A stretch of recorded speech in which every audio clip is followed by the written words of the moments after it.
Hey guys, welcome to Try This, episode number 16.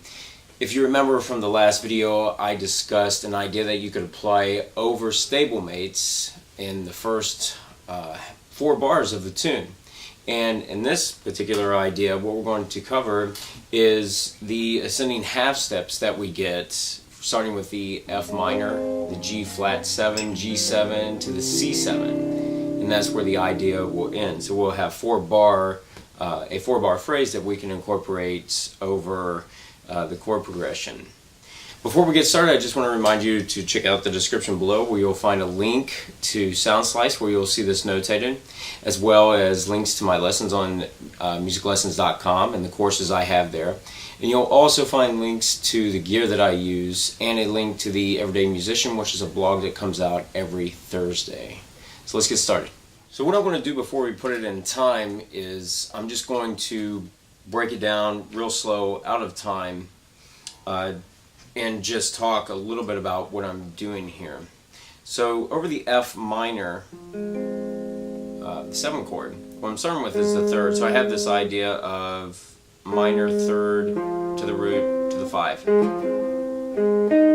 So I'm just using the chord tones. I'm using the arpeggio in this. And then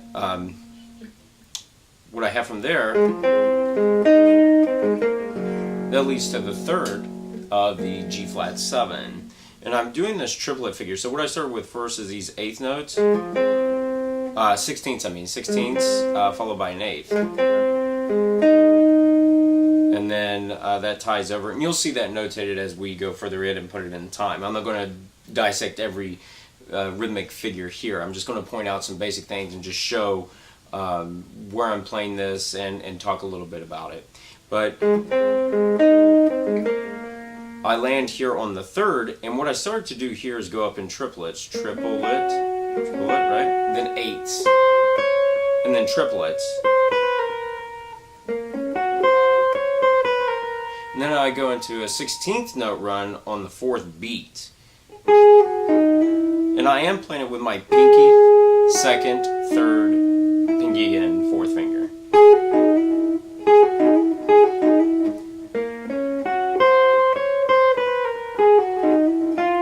And then I resolve that to the F, which is the 7th of the G7.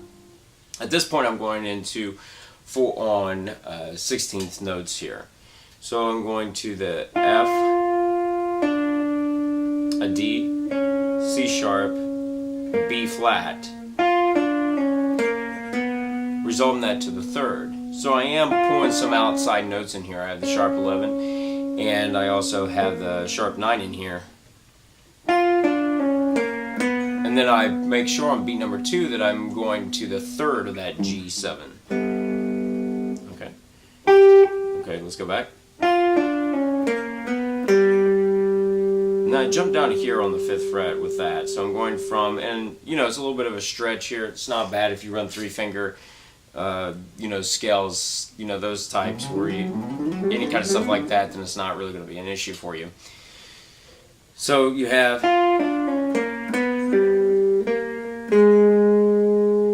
this being the 3rd, the root.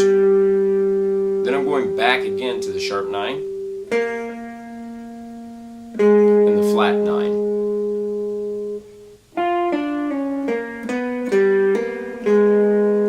And then I resolve it to the root again, 3rd, and then I'm anticipating the C7, the root of the C7. So I go ahead and hit that on the and of 4, and then I just hold out the C here at the end. So when I put that together on that G7,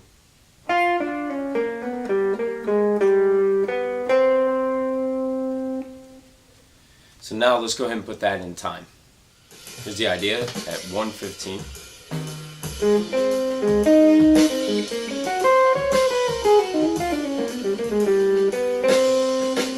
Again.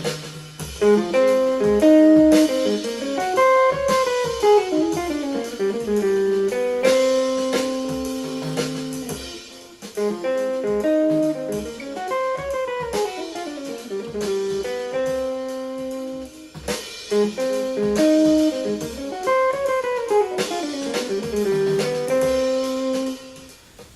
guys, I want to thank you for watching. Hopefully you use this in your practice. Make sure to check out the link below for Soundslice, the link to this so you can see it notated and you can work on it and put it in your playing. Stablemates can be kind of a tricky tune with all that half-step motion that goes on in there. Once again, check out the links below also for the musiclessons.com lessons and courses that I have, the gear that I use. And make sure to share this, give a thumbs up, subscribe to the channel, and I'll see you next time.